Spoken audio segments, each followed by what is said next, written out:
There's a myth that has been circulating in the world of popular physics for decades. You may have encountered it in science books, online articles, or educational videos, but it's not true, and in this video I'll explain why. I'll try to keep things as simple as I can, both to minimize confusion and to avoid making mistakes myself, since this is a complicated topic and I'm not a professional physicist.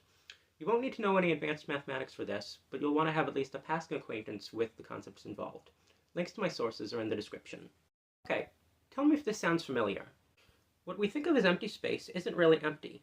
All around us are pairs of virtual particles rapidly popping into existence, moving apart, reconverging, and disappearing back into nothingness. These vacuum fluctuations occur randomly, in accordance with the energy-time uncertainty principle, which states that over extremely short timescales, the conservation of energy can be temporarily violated as long as the energy debt is paid back quickly enough. Virtual particles are responsible for phenomena such as the Casimir effect and Hawking radiation, and their existence and predicted gravitational effects have created a problem for physicists in their efforts to harmonize quantum mechanics and general relativity.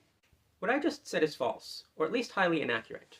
But in order to understand why, allow me to explain how this claim about virtual particles is one that's built on misconception upon misconception regarding the actual physics that it's derived from. To start with, what are virtual particles? Well, this is a Feynman diagram. It's a way to represent the mathematics that physicists use when calculating the behavior and interactions of subatomic particles. These external lines on the diagram represent real particles, and this internal line represents a virtual particle. You may have heard that real particles interact by exchanging virtual particles that act as force carriers, but this isn't true. Feynman diagrams and the virtual particles that they contain are tools in perturbation theory, which is a mathematical method of approximately modeling the behavior of a complicated quantum system in terms of a simpler one. Physicists start with a simple system with a known mathematical solution, and then add a series of corrections that make it better and better at modeling the complicated system. No matter how accurate a perturbative model gets, it is still an approximation, and does not exactly describe what is actually going on in the quantum system. In order to do that, one would need to use a non-perturbative model, which for complicated systems can be extremely difficult or practically impossible with our current mathematics. But in such a model, there would be no virtual particles. Put simply, virtual particles are a mathematical tool used in approximate models of quantum systems, a shortcut that makes the math easier. They don't actually mediate forces by being exchanged between real particles. They don't actually exist. Now let's talk about vacuum fluctuations. The word fluctuation is somewhat misleading, since it may cause one to picture a variable whose value is randomly changing over time or across space, but that has a single definite value at any given time and location. But it's not what it means here. In fact, a more accurate term may be vacuum uncertainty or vacuum dispersion.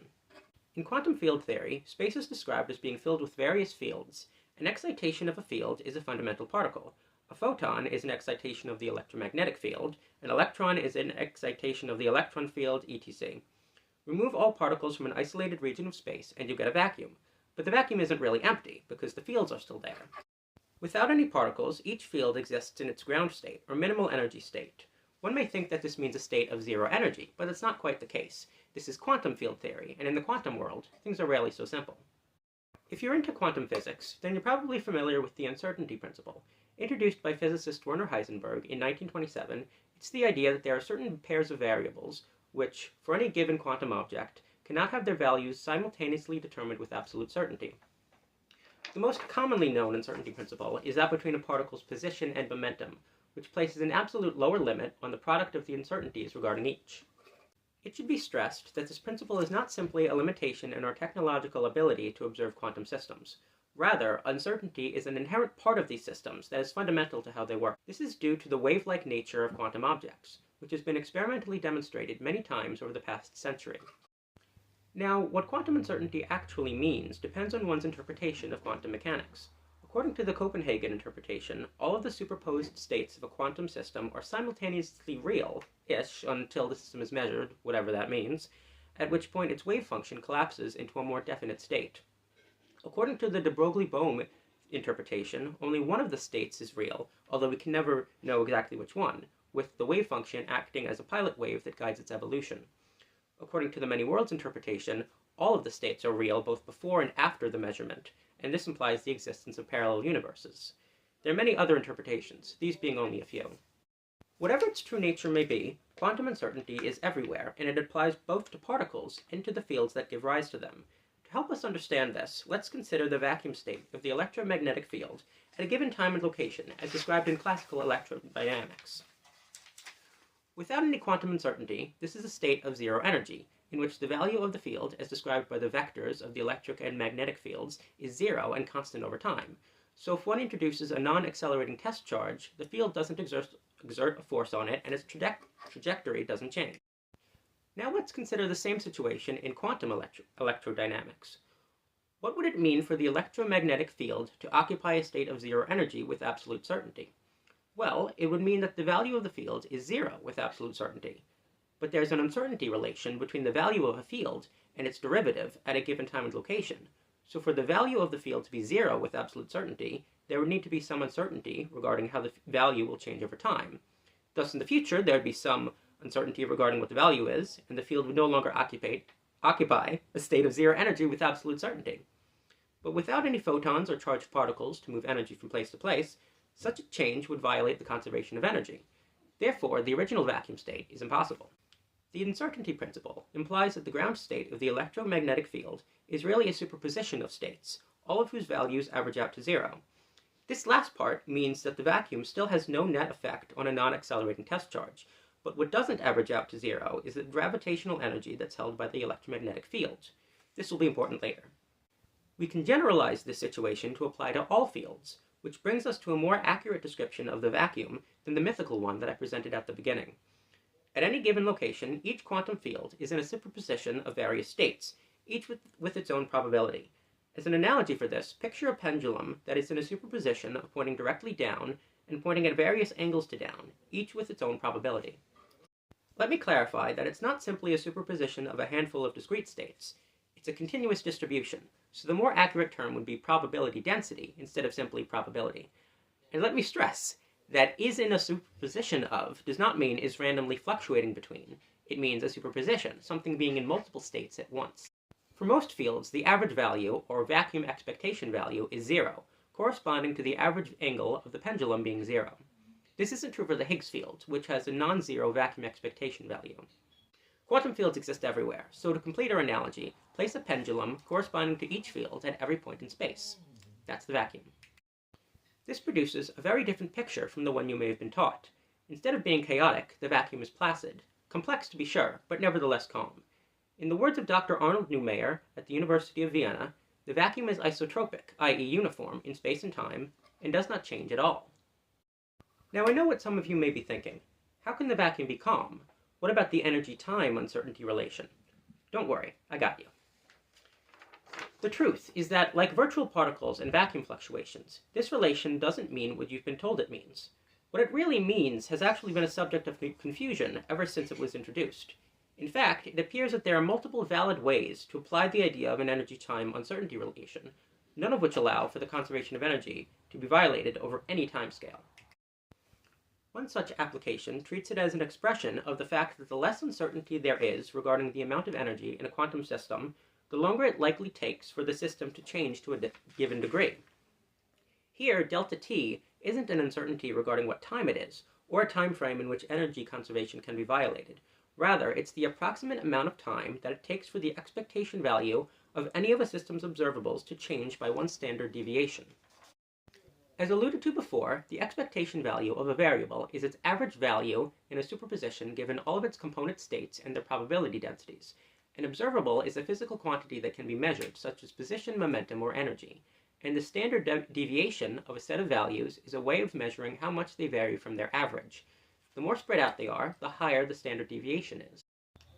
Notice that I included energy in my partial list of observables, so since the aforementioned relation exists between the amount of energy in a quantum system and each observable, and the amount of energy is itself an observable, that means that the less uncertainty there is regarding the amount of energy, the slower the expectation value of this amount can be expected to change. In other words, this true uncertainty relation says that the less spread out the superposed states of a quantum system are over different energy levels, the more stable the system is, including in regard to this energy spread. This is completely different from the false uncertainty relation that people invoke when talking about energy spontaneously appearing and disappearing over short timescales. The former is firmly grounded in the principles of quantum physics, while the latter has no basis in it. Before going any further, I want to specify that according to my source of information, the relation that I've been describing is true provided that the quantum system in question is in a pure state. What this means isn't important for our purposes, but for accuracy's sake, I need to mention this qualifier.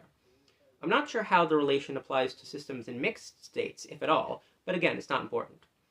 I also want to mention that the amount of energy in a quantum system is represented by a mathematical operator called the Hamiltonian. This will be useful, since I can simply say the Hamiltonian instead of the amount of energy in a quantum system. Now, some of you may be objecting, but how can the expectation value of the Hamiltonian change at all without violating the conservation of energy? Where's the energy coming from or going to within a given state in the superposition? The answer is that whenever we talk about the expectation value of the Hamiltonian changing, we're necessarily talking about an open system.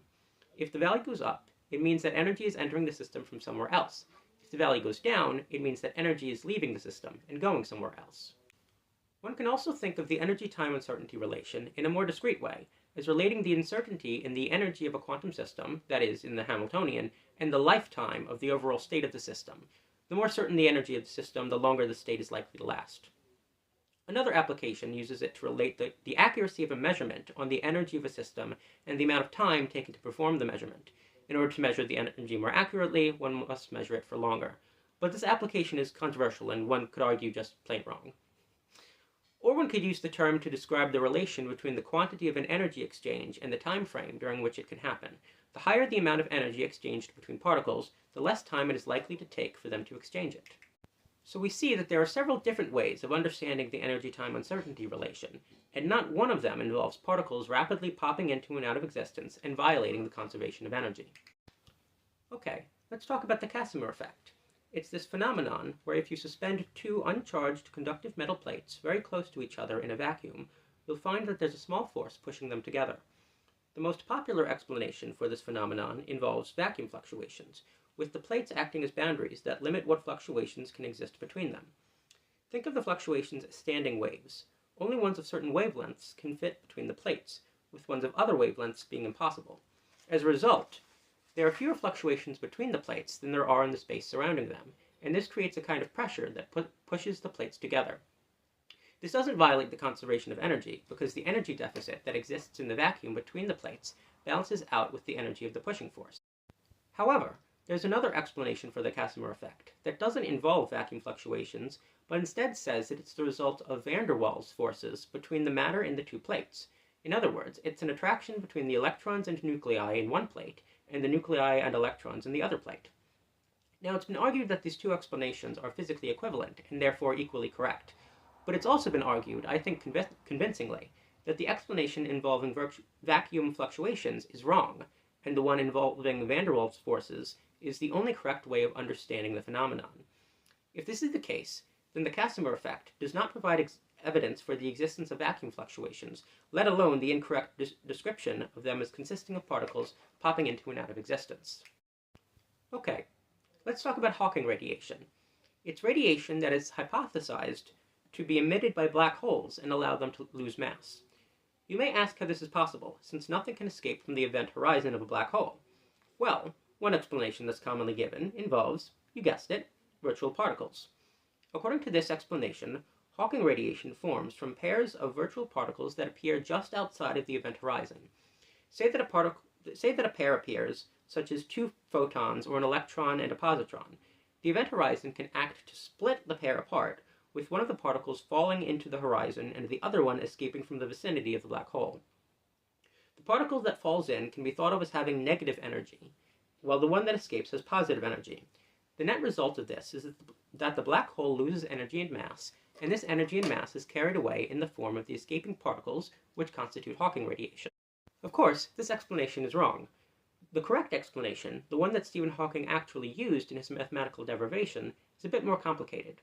The process that creates Hawking radiation is very similar to the one that's involved in the Unruh effect, which is another hypothetical phenomenon that's predicted by quantum field theory. In the Unruh effect, it's predicted that what appears to an inertial observer to be an empty vacuum will appear to an accelerating observer to be a thermal bath of radiation. This is because objects that are moving differently through space-time can interact with the vacuum in different ways. As a result, different observers can actually disagree on how many particles are present within a given region of space. Note that the number of particles isn't fluctuating over time, it's just frame-dependent. But wait! When an accelerating observer detects Unruh radiation, what does this interaction look like in an inertial reference frame? It's simple. In such a frame, the accelerating observer is emitting radiation rather than being bombarded with it. The energy for this radiation comes from the energy that goes into accelerating the observer. And the recoil from each emission causes the atoms in the observer to behave exactly as they would if they were being bombarded with radiation. So then, is this the real explanation, with the observer's experience being only an illusion? Interestingly, no. Both explanations are valid within their respective frames. In order to understand how the Unruh effect relates to Hawking radiation, we must first consider the equivalence principle of general relativity. Einstein postulated that an object sitting motionless in a gravitational field is locally indistinguishable from that same object accelerating through space with no gravity present. Consider a spaceship that's hovering in place close to a black hole. In order to avoid falling, it needs to continuously expend energy, just as it would need to do in order to maintain a constant acceleration through empty space. The two situations are locally equivalent, with the reference frame of the hovering ship being an accelerating frame relative to the curved local spacetime. And just as the accelerating ship would detect Unruh radiation, provided that its instruments were sensitive enough, the ship hovering near the black hole would detect Hawking radiation. The two phenomena are locally equivalent. Now consider what this looks like from the point of view of a distant inertial observer who is stationary relative to the black hole and hovering ship and exists in a low-gravity environment.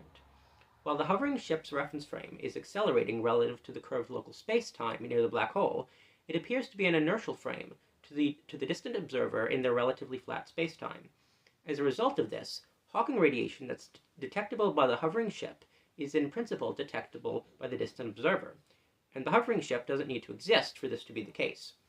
The curvature of space-time allows Hawking radiation from all of the hovering, locally accelerating frames near the black hole to leak out into the locally inertial frames of the wider universe. Much like Unruh radiation, Hawking radiation can be explained in different ways depending on one's reference frame. From the point of view of an observer who is freely falling toward the black hole, observers who detect Hawking radiation are actually emitting it. But from the point of view of an observer who detects Hawking radiation, the radiation is forming from the decay of the black hole's gravitational field.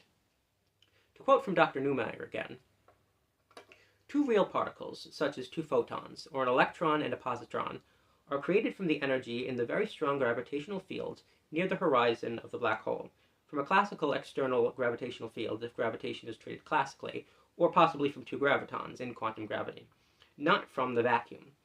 Strong external fields with energy significantly above the pair creation energy threshold necessarily create the corresponding particle pairs. The particle pair creation reduces the gravitational energy by the energy of the two particles. One particle escapes, the other is absorbed by the black hole.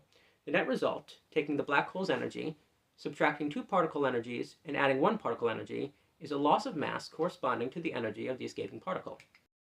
Wait, so then there are pairs of particles popping into existence? Well, in this situation, yes, but that doesn't make the myth true.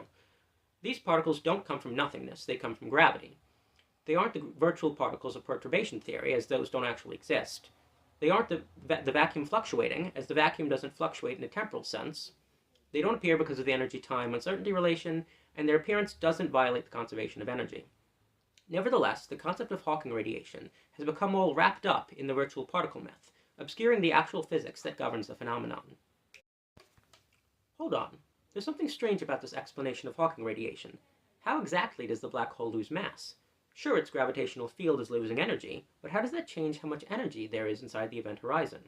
In the mythical explanation, the black hole loses mass by absorbing particles that have negative energy, and this negative energy cancels out some of the positive energy that's in the black hole. For a time, I thought that this might still be true in a way. After all, in technical discussions of Hawking radiation, you'll often find talk of there being waves with positive and negative frequencies that correspond to particles. However, this doesn't refer to particles with positive and negative energy. Rather, it refers to particles of matter and antimatter, both of which have positive energy in this situation. So then, how does it work? Well, from what I've gathered, there may not be a straightforward, intuitive way of understanding it. We may just have to accept what the math says, that the formation of Hawking radiation decreases the energy of the gravitational field, and this decrease in energy necessarily corresponds to a decrease in the mass of the black hole. Well, there is one idea that might help us make sense of this, but it's a weird one. Black hole complementarity is a hypothesis which holds that an object that gets trapped by a black hole both does and does not cross the event horizon. From the point of view of an observer who's falling into a black hole, nothing special happens at the event horizon. They, or their spaghettified remains, simply pass through it and continue falling until they hit the singularity. But from the point of view of a distant observer, something very different happens. Due to gravitational time dilation, they observe the first observer slowing down as they approach the horizon before eventually appearing to hover just above it, with their mass and information content being spread out over the surface of the black hole in a sort of pancakeification.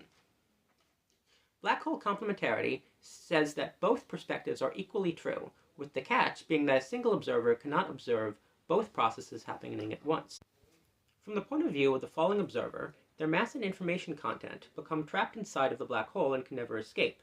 But from the point of view of the distant observer, this mass and information stays outside of the black hole and can escape from it entirely in the form of Hawking radiation. Now, this idea may sound crazy, but is taken seriously by physicists, who see it as the possible solution to the black hole information paradox. And for our purposes here, it may explain how a black hole is able to lose mass through Hawking radiation. Thus, we've successfully disentangled our understanding of Hawking radiation from the virtual particle myth. Okay, time for the final part. Remember how when I was presenting the virtual particle myth, I said that their existence and predicted gravitational effects have created a problem for physicists in their efforts to harmonize quantum mechanics and general relativity. This was in reference to the vacuum catastrophe, or cosmological constant problem. This is a real thing in physics, but the explanation involving virtual particles is of course wrong. The claim is that since the vacuum is teeming with pairs of virtual particles, the gravitational energy of these particles should have consequences for spacetime. Supposedly, pairs of virtual fermions, i.e. leptons and quarks, have negative energy, and pairs of virtual bosons, i.e. force carriers, have positive energy. And taking into account all of the different types of particles that we know about, there's a mismatch between the effect that virtual particles are predicted to have on the universe, particularly in regard to whether its expansion is accelerating or decelerating, and by how much, and what we actually observe. This is the problem, or so it is claimed. But wait a minute. When the subject was Hawking radiation, the myth spoke of each virtual particle pair as having a particle with negative energy and a particle with positive energy. But now it's saying that both fermions in a virtual fermion pair have negative energy, and both bosons in a virtual boson pair have positive energy. Isn't this a contradiction? It certainly looks like one, but as with most things involving the virtual particle myth, there's nothing problematic about this as long as you don't think about it. Getting back to the point, this explanation of the vacuum catastrophe is inaccurate. There's truth in it, though, which can be easily extracted from the misconceptions. Just replace the fake virtual particle fluctuations with quantum field fluctuations, understood not as random changes over time, but rather as superpositions of states. Recall how I said that the ground state gravitational energy of the electromagnetic field doesn't average out to zero. This is believed to be true of quantum fields in general. It's been theorized that in the ground state, each bosonic field has net positive gravitational energy, and each fermionic field has net negative gravitational energy. By calculating how the energies of the various quantum fields balance out, we should be able to determine what effect quantum fluctuations have on the universe as a whole.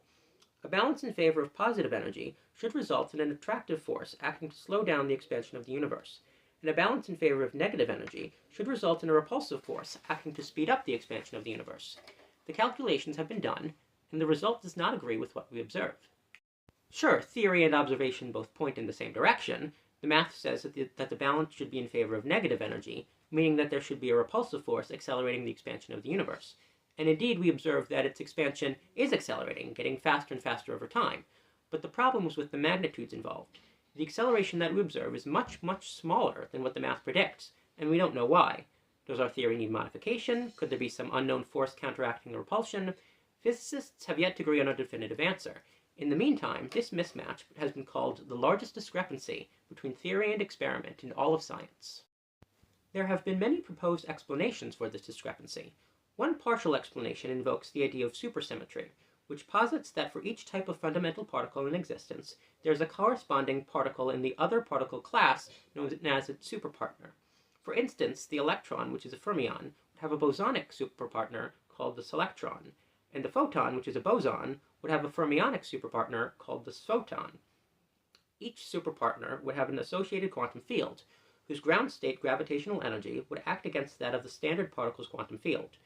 One may think, therefore, that the gravitational energies of the different quantum fields must necessarily cancel out to zero, but supersymmetry actually offers more flexibility than that.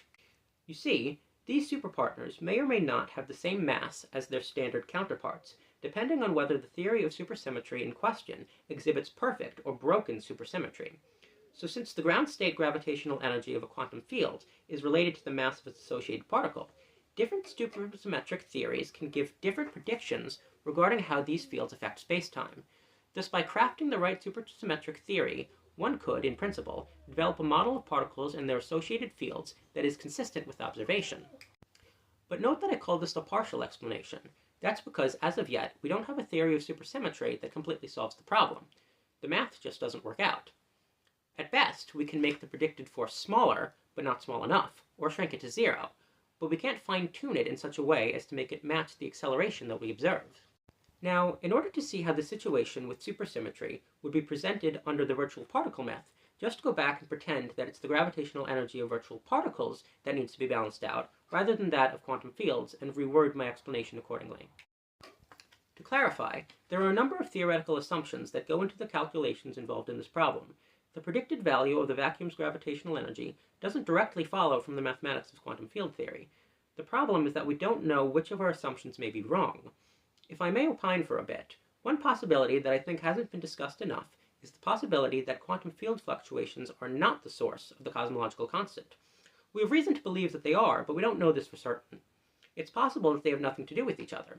For example, one can imagine a scenario in which the gravitational energies of the different quantum fields balance out to zero due to supersymmetry, but there is still a non-zero cosmological constant that exists strictly as a property of space-time per the equations of general relativity. Just a thought. Alright, that seems to be about it. We've scraped the virtual particle myth out of our understanding of the universe, we've seen what the actual science says, and we've hopefully had some fun along the way. But what's the big takeaway from all of this? Well, mainly it's to be skeptical of what you read and hear. Not in an anti-intellectual sense, as if scientists don't know what they're talking about. It's just that physics is complicated, and when someone with knowledge on a topic is trying to communicate it to general audiences, they often make simplifications that they think will make it easier to understand. Sometimes these simplifications are harmless, but sometimes they can create serious misconceptions in the minds of the audience. Sometimes, in their efforts to spread the truth, people end up creating myths that obscure it. These myths can then spread through the media and the internet, farther and wider, until they're considered common knowledge by a large number of people, as is the case with the virtual particle myth. So be careful out there.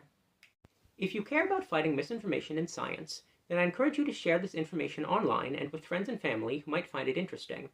For some of you, I have a bigger task, that is, if you're up for it. And that task is editing Wikipedia to fix the pages where the virtual particle myth is presented as fact.